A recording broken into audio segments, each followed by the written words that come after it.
ఏంటి చంద్రయాన్-3 యొక్క రాకెట్ భాగాలు ఆస్ట్రేలియాలో విరిగిపడ్డాయా? ఈ ప్రశ్న చాలా రోజులుగా సోషల్ మీడియాలో తెగ హల్చల్ చేస్తోంది. ఎందుకంటే రీసెంట్లీ ఆస్ట్రేలియా స్పేస్ ఏజెన్సీ తన ట్విట్టర్ హ్యాండిల్లో 2.5 మీటర్ల వెడల్పు మరియు 3 మీటర్ల పొడవు గల ఒక mysterious copper cylinder pictures share చేశారు. ఇది సోషల్ మీడియాలో మొత్తం తెగ వైరల్ అయింది. యాక్చువల్లీ ఇది పశ్చిమ ఆస్ట్రేలియాలోని జూరియన్ బీచ్ లో కనుగొనబడిందని మరియు ఈ ఎనార్మస్ సైజ్ సిలిండర్ సుమారు 10 అడుగుల పొడవు అండ్ అలాగే భారతదేశం ఇటీవల లాంచ్ చేసిన చంద్రయాన్-3 రాకెట్ యొక్క ఫ్యూయల్ ట్యాంక్ లో భాగమని ప్రజలు చెప్పుకోవడం ప్రారంభించారు. నిజానికి ఇది చంద్రయాన్-3 యొక్క పార్ట్. ఒకవేళ అవును అయితే ఇది భారతదేశం యొక్క చంద్రయాన్-3 మిషన్ కు ఏదైనా ముప్పును కలిగిస్తుందా? ఇదే కాకుండా ఆకాశం నుండి పదే space debris maximum Australia continent లోనే ఎందుకు పడతాయని మీరు ఎప్పుడైనా ఆలోచించారా? ఉదాహరణకు 1979లో అమెరికా యొక్క మొదటి అంతరిక్ష కేంద్రం స్కైలాబ్ కూడా డీ ఆర్బిట్ కారణంగా దానిలోని చాలా పెద్ద భాగాలు ఆస్ట్రేలియాలోని నివాస ప్రాంతాలలో పడ్డాయి. మరియు ఇటీవల స్పేస్ ఎక్స్ యొక్క రాకెట్ క్యాప్సుల్లోని ఈ పెద్ద భాగాన్ని కూడా చూడండి. ఇవి చాలా సులభంగా ఎవరినైనా చంపగలదు. మరియు the most familiar Indian launching vehicle అయిన చంద్రయాన్-3 యొక్క పార్ట్ అని చెప్పబడుతున్న ఈ రహస్యమైన కాపర్ సిలిండర్ గురించి ఈ వీడియోలో మనం డీప్ గా తెలుసుకోబోతున్నాం. ఫ్రెండ్స్, ఒక నివేదిక ప్రకారం ఈ 2.5 మీటర్ల వెడల్పు అండ్ అలాగే దాదాపు 3 మీటర్ల పొడవు గల ఈ మిస్టీరియస్ కాపర్ రంగు కలిగిన సిలిండ్రికల్ వస్తువు ఇండియన్ మహాసముద్రం నుండి ఆస్ట్రేలియాలోని ఈ జూరియన్ బీచ్ లో పడింది. ఇది పశ్చిమ ఆస్ట్రేలియా రాజధాని పెర్త్ నుండి కేవలం 250 కిలోమీటర్ల దూరంలో ఉంది. సరిగ్గా 16 జూలై సండే ఉదయం అక్కడ బీచ్ లో తిరుగుతున్న కొందరు స్థానికులు బీచ్ లో ఇంత పెద్ద మెటల్ వస్తువును చూసి స్థానిక పోలీసులకు సమాచారం అందించారు. ప్రారంభంలో ఈ వస్తువును చూసేందుకు స్థానిక ప్రజలు పెద్ద సంఖ్యలో గుమిగూడారు. అప్పుడు అక్కడ స్థానిక పోలీసులు ఈ మిస్టీరియస్ ఆబ్జెక్ట్ యొక్క ఒరిజిన్ అలాగే దాని నేచర్ పై ఆస్ట్రేలియా స్పేస్ ఏజెన్సీతో కలిసి ఇన్వెస్టిగేషన్ చేశారు. మరియు వారికి అది ఒక పెద్ద రాకెట్ యొక్క ముఖ్యమైన భాగమని దాని రూపాన్ని బట్టి అనిపించింది. అందుకే దాని నుండి ఎలాంటి ప్రమాదం రాకుండా ఉండేందుకు ప్రజలను దూరంగా ఉంచారు. ఎందుకంటే పలువురు ఎక్స్పర్ట్స్ నివేదిక ప్రకారం ఒకవేళ ఇది రాకెట్ లోని ఫ్యూయల్ ట్యాంక్ లో భాగమై ఉండవచ్చని, అందులో పాయిజనస్ కెమికల్ అయిన హైడ్రాజిన్ అంటే N2H4 ఉండి ఉంటే దానికి దగ్గరగా ఉండడం మనుషులకు డేంజరస్ మరియు ప్రాణాలు పోయే ఛాన్సెస్ కూడా ఉన్నాయంట. అండ్ ఆస్ట్రేలియా స్పేస్ ఏజెన్సీ కూడా దీనిని వాళ్ళు ట్విట్టర్ హ్యాండ్ లో షేర్ చేస్తూ ఇంకో విషయాన్ని కూడా చెప్పారు. ప్రస్తుతం వాళ్ళు ఈ ఫారెన్ ఆబ్జెక్ట్ పై ఎంక్వైరీ జరుపుతున్నట్లు, ఇది ఫారెన్ స్పేస్ వెహికల్ యొక్క భాగమై ఉండవచ్చని, సో దాని కారణంగా వాళ్ళు ప్రపంచంలోని అనేక ఇతర స్పేస్ ఏజెన్సీస్ తో సంప్రదింపులు జరుపుతున్నట్లు, తద్వారా వారికి దాని గురించి మరింత సమాచారం పొందవచ్చని భావించారు. ఇది కాకుండా ఆస్ట్రేలియా స్పేస్ ఏజెన్సీ ఈ భారీ సిలిండ్రికల్ ఆకారంలో ఉన్న వస్తువును గుర్తించడం కోసం ప్రపంచవ్యాప్తంగా ఇటీవల లాంచ్ చేయబడ్డ అంతరిక్ష మిషన్లు మరియు వాటి ట్రాజెక్టరీ పాత్స్ ని స్టడీ చేస్తుంది. ఇప్పుడు తలెత్తే ప్రశ్న ఏమిటంటే, ఈ మిస్టీరియస్ లార్జ్ సిలిండ్రికల్ ఆబ్జెక్ట్ నిజానికి ఇండియన్ లాంచింగ్ వెహికల్ నుండి విరిగిపడి ఉంటుందా అని. అయితే ఈ 10 అడుగుల పెద్ద కాపర్ కలర్ సిలిండర్ను జాగ్రత్తగా గమనిస్తే అది పార్షల్లీ దెబ్బతిన్నట్లుగా మనం చూడవచ్చు. మరియు దాని దిగువ భాగం సంబంధించిన సగం భాగం లేదు. ఒకవేళ ఇది భూమిపై క్రాష్ ల్యాండింగ్ సమయంలో దాని నుండి వేరే ఉండాలి, లేదా ఒక సిస్టమాటిక్ డిప్లాయ్లో వేరు చేయబడి ఉండాలి. ఈ విషయానికి సంబంధించి సైంటిస్ట్ ఆలిస్ గోర్మన్ ది గార్డియన్ కు ఇచ్చిన ఇంటర్వ్యూలో ఈ వస్తువు ఒక ఫ్యూయల్ సిలిండర్ అని, చంద్రయాన్-3 రాకెట్ యొక్క థర్డ్ స్టేజ్ డిప్లాయ్ ప్రాసెస్ లో ఇది భూమి అట్మాస్ఫియర్ లోకి రీఎంట్రీ సమయంలో ఇండియన్ మహాసముద్రంలో పడి తీరానికి కొట్టుకు వచ్చి ఉండొచ్చని ఎక్స్ప్లెయిన్ చేశారు. బట్ దీనికి తోడు సోషల్ మీడియాలో వైరల్ అయిన రిమైనింగ్ థియరీస్ కూడా గమనిస్తే, ఈ వస్తువు మొదట ఆస్ట్రేలియాలో కనిపించినప్పుడు సోషల్ మీడియాలో చాలా మంది వ్యక్తులు దీనిని మలేషియా నుండి 227 మంది ప్రయాణికులతో మార్చి 8, 2014న చైనాలోని బీజింగ్ కు ఎగురుతున్న MH370 అనే మిస్టీరియస్ ఎయిర్లైన్ కి లింక్ చేశారు. ఈ విమానం గాలిలో బయలుదేరిన కేవలం 1 గంట తర్వాత ఎక్కడో అదృశ్యమైంది. ఇప్పటి వరకు దీని జాడ తెలియలేదు. అయితే ఈ విమానం ఇండియన్ మహాసముద్రంలో ఎక్కడో కూలిపోయి ఉంటుందని ఈ మిస్టీరియస్ సిలిండ్రికల్ ఆబ్జెక్ట్ చూశాక చాలా మంది నమ్ముతున్నారు. కానీ ఎక్స్పర్ట్స్ రీసెర్చ్ చేశాక ఇది MH370లో భాగం కాదని, అయితే ఈ సిలిండ్రికల్ ఆబ్జెక్ట్ ఖచ్చితంగా పెద్ద రాకెట్ లోని ఫ్యూయల్ ట్యాంక్ లో భాగమేనని స్పష్టం చేశారు. అండ్ ఇప్పుడు మనం ఈ రూమర్ థియరీస్ పక్కన పెట్టి ట్రూత్ గురించి మాట్లాడినట్లయితే, ఈ మిస్టీరియస్ సిలిండ్రికల్ ఆబ్జెక్ట్ ని కొన్ని రోజులుగా చాలా మంది నిపుణులు చంద్రయాన్-1 యొక్క లాంచింగ్ వెహికల్ ను PSLV అంటే పోలార్ శాటిలైట్ లాంచింగ్ వెహికల్ తో కనెక్ట్ చేసి చూస్తున్నారు. మరియు దీనికి పెద్ద కారణం ఉంది. ఉదాహరణకు ఈ పిక్చర్స్ ని జాగ్రత్తగా చూడండి. దీనిలో ఇస్రో యొక్క PSLV రాకెట్ అసెంబుల్ చేయబడినట్లు చూపించారు.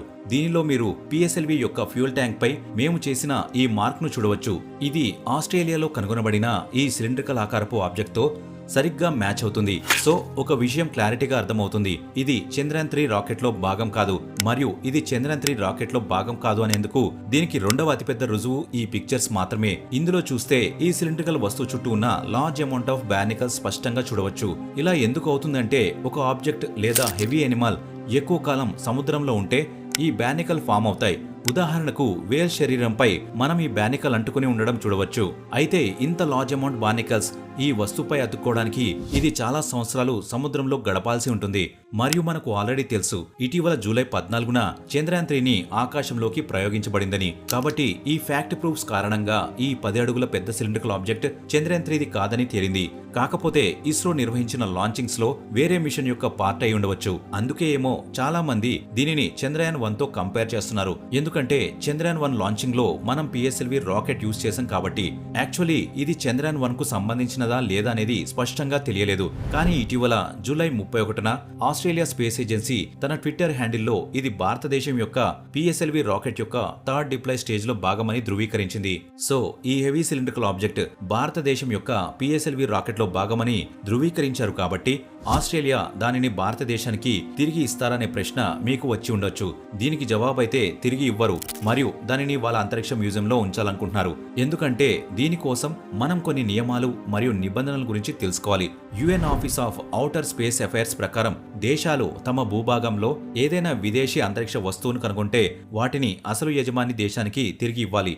అంటే ఐక్యరాజ్య సమితి నిబంధనల ప్రకారం ఆస్ట్రేలియా ఈ భాగాన్ని భారతదేశానికి తిరిగి ఇవ్వాలి. కానీ వాస్తవం ఏమిటంటే ఈ రాకెట్లో ఈ భాగాన్ని తీసుకోవడానికి భారతదేశం ఆసక్తి చూపడం లేదు.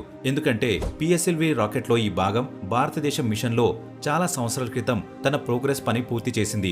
కాబట్టి ఇప్పుడు భారతదేశానికి ఈ పార్ట్ మీద అనాలిసిస్ అండ్ ఫ్యూచర్లో రీసెర్చ్ చేయడం వల్ల పెద్దగా ఉపయోగం లేదు. మరియు ఈ విషయం ఆస్ట్రేలియాకు కూడా తెలుసు. అందుకే PSLV రాకెట్లోని ఈ భాగాన్ని నాసా యొక్క స్కైలాబ్ స్టేషన్ డెబ్రిస్ ఉన్న థామా ఎస్పరెన్స్ మ్యూజియంలో ఉంచాలనుకుంటున్నారు. ఇప్పుడు మన టాపిక్ యొక్క ఫైనల్ క్వశ్చన్ ఏంటి అంటే, ఎక్కువగా ఈ అంతరిక్ష శిథిలాలు ఈ ఆస్ట్రేలియా కాంటినెంట్ లోనే ఎందుకు పడతాయి? అసలు ఈ ఆస్ట్రేలియా జియోగ్రఫీకి వీటికి ఏమైనా రిలేషన్ ఉందా? ఇది మనం తెలుసుకోవాలంటే ముందు దీన్ని అర్థం చేసుకోవాలి.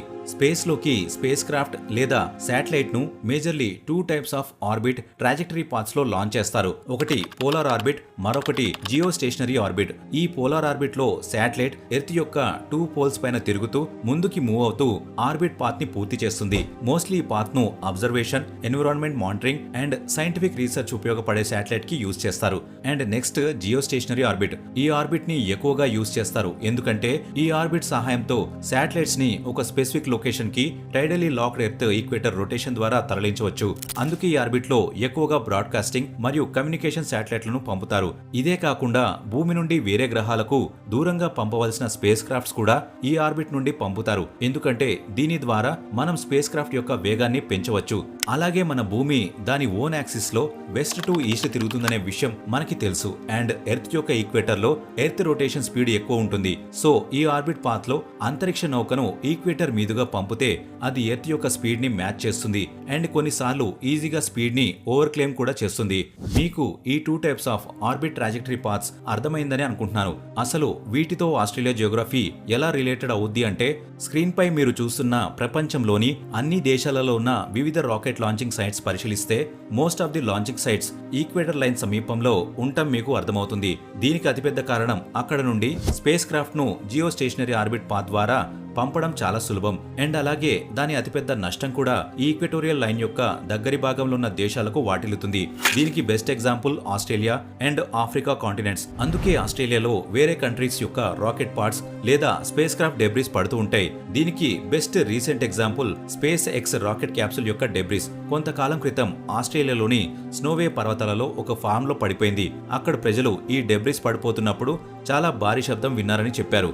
ఆ సమయంలో ప్రమాదం చోటు చేసుకున్న ప్రదేశంలో ఎవరూ లేరు కాబట్టి ఎలాంటి ప్రాణ నష్టం జరగలేదు. ఇది మాత్రమే కాదు, ఇంకా కొంచెం కాలం వెనక్కి వెళితే సరిగ్గా జూలై 11, 1979న డి ఆర్బిట్ ప్రాసెస్ లో అన్స్టేబుల్ కారణంగా నాసా యొక్క మొదటి స్పేస్ స్టేషన్ స్కైలాబ్ భారీ ముక్కలుగా విరిగి వెస్టర్న్ ఆస్ట్రేలియాలోని ప్రాంతాలలో పడింది.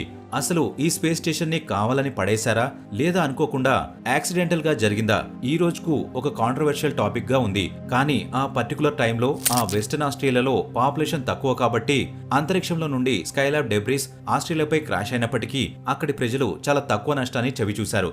ఐ హోప్ ఇందుకని ఆస్ట్రేలియా కాంటినెంట్ జియోగ్రఫీ సైట్స్ లో స్పేస్ క్రాఫ్ట్ యొక్క డెబ్రిస్ పడతాయనే కారణం మీకు అర్థమై ఉంటుందని నేను నమ్ముతున్నా.